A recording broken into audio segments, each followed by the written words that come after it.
भारत देश में मुसलमानों को लेकर के पुलिस के जो फैसले होते हैं, वो ऐसे होते हैं मानो वही अदालत हैं, वही जज हैं, वही सुप्रीम कोर्ट है।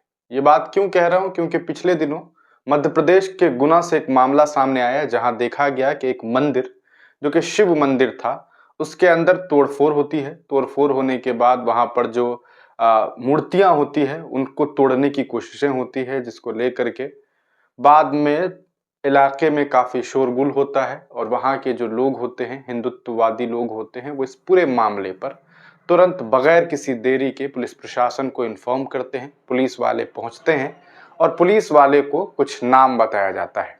वो कहते हैं कि ये 5 लोग हैं, जिन जिन लोगों पर हमारा शक बनता है कि ये वो लोग हैं, जिन लोगों ने मंदिर के अंदर आकर के मूर्ति को तोड़ा होगा।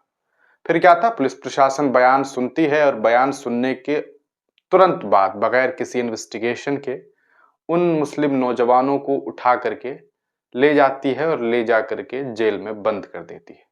लोगों को भी लगता है कि हाँ, पकड़े गए वो लोग जिन लोगों ने इस काम को किया है। इधर घर वाले जो मुस्लिम परिवार जो होता है, उन नौजवानों का जो परिवार होता है, वो काफ़ी परेशान होते हैं। वो काफ़ी कॉन्फिडेंट होते हैं कि हमारे बच्चे ने तो ये काम नहीं किया है, लेकिन उनकी सुनता कौन है? कौन ही सुन सकता है? इस पूरे मामले को लेकर के लगातार उन नौजवानों से पूछताछ होती है। इन पूछताछ में वो बच्चे, वो नौजवान ये सीधे-सीधे कहते हैं कि हमने ये काम नहीं किया है। ना हमें इस काम के करने से कोई फ़ायदा होने वाला है और यकीनन मुसलमानों को तो तमाम धर्मों के लोगों का एहतराम करने को कहा गया है। ये कहा गया है कि आप दूसरे के धार्मिक स्थलों का भी जो है उसके धार्मिक स्थलों की भी इज़्ज़त कीजिए, उस पर ना कोई कूड़ा-करकट फेंकिए, ना ही आप उसके बारे में जो है कहा सकता है कि उसे तोड़िए। इस तरह की कोई बातें नहीं हैं। ऐसे ही मतलब चलते-फिरते कोई तोड़ दे, कोई कुछ फेंक दे, ये तो अच्छी बात नहीं है और ये ऑब्वियस सी बात है कि ये मना है। लेकिन लोगों के अंदर एक ज़हनियत बनाने की कोशिश की गई कि ये काम तो सिर्फ़ और सिर्फ़ मुसलमान कर सकता है कि एक मंदिर में जाके एक मूर्ति को तोड़ सकता है।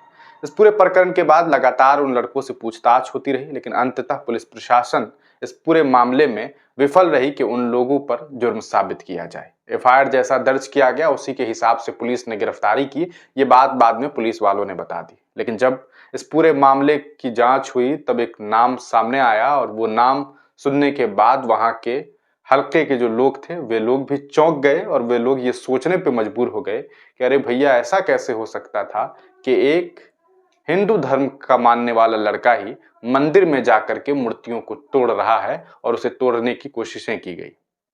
असल मामला ये था कि उस नौजवान का ये कहना था कि असल में मेरी शादी नहीं हो रही थी। मेरा रिश्ता नहीं लग रहा था और इस वजह से मैं काफ़ी परेशान था।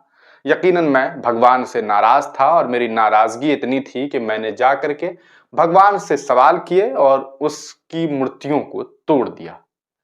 ये तो उनका मामला था, ये उनका पर्सनल मामला है। हो सकता है कि वो इस तरह से जा कर के अपनी नाराज़गी जताते रहे हों, पूर्व में भी उन्होंने जताई हो।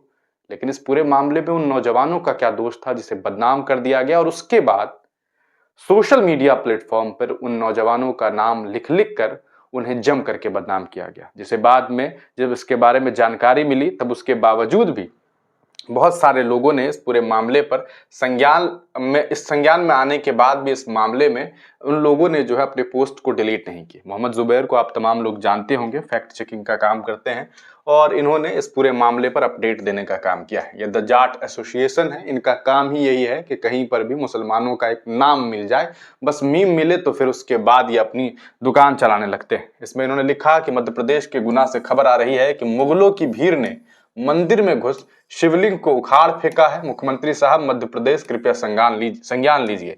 हिंदुओं से आग्रह, पोस्ट इतना शेयर करें कि मुख्यमंत्री साहब तक जरूर पहुंचे। लेकिन इस एसोसिएशन ने बाद में इस बात की जानकारी नहीं दी कि भैया किसने ये काम किया है और इन्होंने फिर दोबारा ये आग्रह नहीं किया कि ये बात जो है सीएम साहब तक पहुंचाई जाए। हम उन शख्स की तस्वीर भी आपको दिखाएंगे कि कौन है, लेकिन इस अखबारों की सुर्खियों को पढ़िए कि गुना में मंदिर तोड़ शिवलिंग। आगे थोड़ा डिटेल में अच्छे से दिखा दूं आपको इसकी तस्वीर जो है।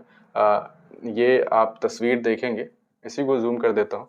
इसमें देखें कि किस तरह से ये बातें लिखी है कि मध्य प्रदेश में गुना सुबह इस घटना की मध्य प्रदेश के गुना जिले के बमोरी तहसील मुख्यालय पर बुधवार देर रात मुक्ति धाम के समीप स्थित पिपलेश्वर महादेव मंदिर में अज्ञात लोगों ने न केवल तोड़फाड़ की बल्कि शिवलिंग को उखाड़कर बाहर फेंक दिया। गुरुवार सुबह इस घटना की जानकारी लगने पर आक्रोशित ग्रामीणों ने बाजार बंद किया, चक्का जाम किया और इस मामले में पुलिस ने 5 आरोपी को गिरफ्तार किया। नाम सुने, अनवर भाई साहब हैं, वफाती हैं, रिहान हैं, जीशान हैं, रहीश है। तो इन 5 को हिरासत में लिया गया, लेकिन ग्रामीण मामले में संलग्न सभी आरोपियों की गिरफ्तारी और उनके मकान पर बुलडोजर चलाने की मांग पर अड़े रहे। बुधवार शाम को शयन आरती तक मंदिर में हालात सामान्य थे। गुरुवार सुबह श्रद्धालु मंदिर पहुंचे तो तोड़फोड़ की जा चुकी थी। वो तो भैया धन है, पुलिस वाले का बहुत बड़ा धन है और बहुत बहुत कहा सकता है उनको शुक्रिया, बहुत बहुत थैंक यू कि उन लोगों ने बुलडोजर नहीं चलाया, वरना इन बेचारे 5 लोगों के घर पे बुलडोजर चला देते तो पता नहीं क्या होता, क्योंकि बाद में सरकार तो पैसा देती नहीं है, देने की बात तो बहुत दूर की बात है। खैर, इस पूरे मामले पर यह प्रेस नोट है जो अब 10 तारीख को सामने आया। इसमें देखिए कि बमौरी में शिव जी के मंदिर में भगवान की मूर्तियों को क्षतिग्रस्त किए जाने की घटना का पुलिस ने किया खुलासा। मूर्तियों की तोड़फोड़ का असल आरोपी पुलिस की गिरफ्त में, ठीक है ना, पुलिस की गिरफ्त में आ गया है। और देखिए कि सामने मंदिर में भगवान भोलेनाथ एवं नंदी महाराज की मूर्तियों की तोड़फोड़ कर उन्हें क्षतिग्रस्त किया गया था। इस घटना के फरियादी सौरभ कुमार निवासी बमौरी की रिपोर्ट से संदेह 7 आरोपियों के विरुद्ध बमौरी थाना में जो है अपराध दर्ज कर विवेचना में लिखा गया था। मंदिर में मूर्तियों की क्षतिग्रस्त किए जाने के उपरोक्त घटनाक्रम को ये पूरा मामला इन्होंने लिखा है, जिसमें इन्होंने बताया कि किस तरह से जो ये पूरा का पूरा मामला सामने आया था। बमौरी जिला गुना को गिरफ्तार कर लिया है। मतलब 40 साल का अब जो इसमें नौजवान पकड़ा गया है, जो मतलब अब जो मुख्य आरोपी है, वो लोग तो अब छोड़ दिए गए हैं।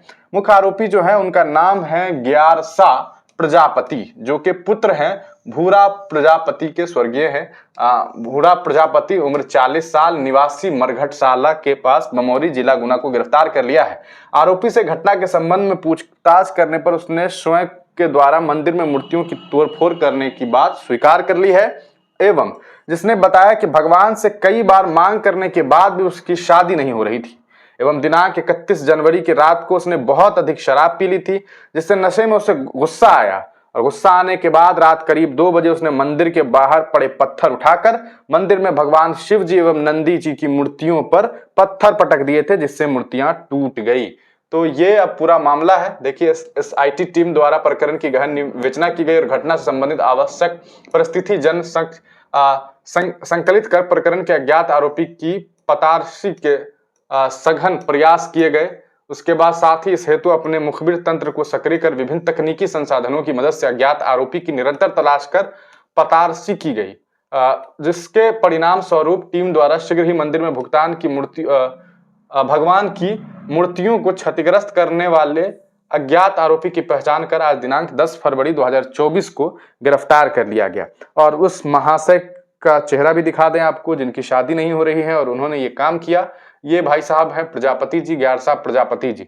अब सवाल ये उठता है कि ग्यारसा प्रजापति को तो गिरफ्तार कर लिया गया, लेकिन जिन संगठन वालों ने ये बात कही थी कि वे 4-5 लोगों का जो नाम हमने सुनाया, जिनमें अनवर है, रईस है और कई सारे नाम थे, उन लोगों के ऊपर बुलडोजर चलाने की बात सामने आ रही थी। अगर बुलडोजर चला दिया जाता तो फिर क्या होता। आज मौजूदा हालात हिंदुस्तान में यही है कि ज्यादातर पुलिस वाले जो हैं वो कार्रवाई के नाम पर गिरफ्तारी करते हैं, उनसे इन्वेस्टिगेशन, लोगों के कहने पर गिरफ्तारी करते हैं, कोई इन्वेस्टिगेशन नहीं होता है, कोई सही तरीके से इन्वेस्टिगेशन नहीं किया जाता है। कई बार जिन लोगों को गिरफ्तार किया जाता है उन्हें जम करके मारा पीटा जाता है इन्वेस्टिगेशन के नाम पर, और बाद में मालूम चलता है कि उनका कोई दोष नहीं है। सोचिए कि उनके घरों पर बुलडोजर चला दिया जाता। अगर जल्दी में सीएम साहब के पास अगर बात पहुंच जाती, मध्य प्रदेश के सीएम साहब के पास अगर बात पहुंच जाती, तो तुरंत का तुरंत ये काम हो जाता। तो अगर ऐसा हो जाता तो उन 5 परिवार का क्या होता। लेकिन अब सवाल ये उठता है कि ये प्रजापति साहब जो हैं, इन्होंने जो काम किया है इसके बारे में सोशल मीडिया पे कोई क्यों नहीं लिख रहा है, क्यों नहीं ये बात बताई जा रही है कि हाँ भैया हमने ऐसा ऐसा काम किया है।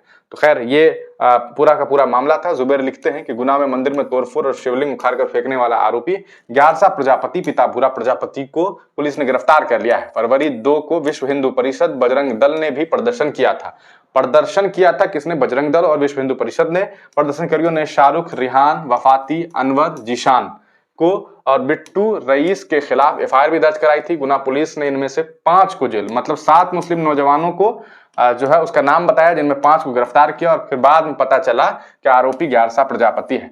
अच्छा, इन लोगों पर आरोप इस बिना पे लगाया गया था कि ये लोग उन सड़कों से घूमते रहते हैं, अक्सर घूमते हैं। अरे भाई, 7 आदमी अगर एक साथ घूम जा रहा है, दोस्त होगा, दोस्त अहबाब होगा, कभी-कभार चल लिया होता, तो इसका ये मतलब थोड़ी है कि वो मंदिर में जाकर के मूर्तियों को तोड़ेगा। इस पूरे प्रकरण पर आप क्या कुछ सोचते हैं? अपनी राय कमेंट सेक्शन में ज़रूर दीजिएगा। तब तक के लिए दीजिए इजाज़त, फिर मिलेंगे किसी नई वीडियो के साथ, किसी नई पेशकश के साथ।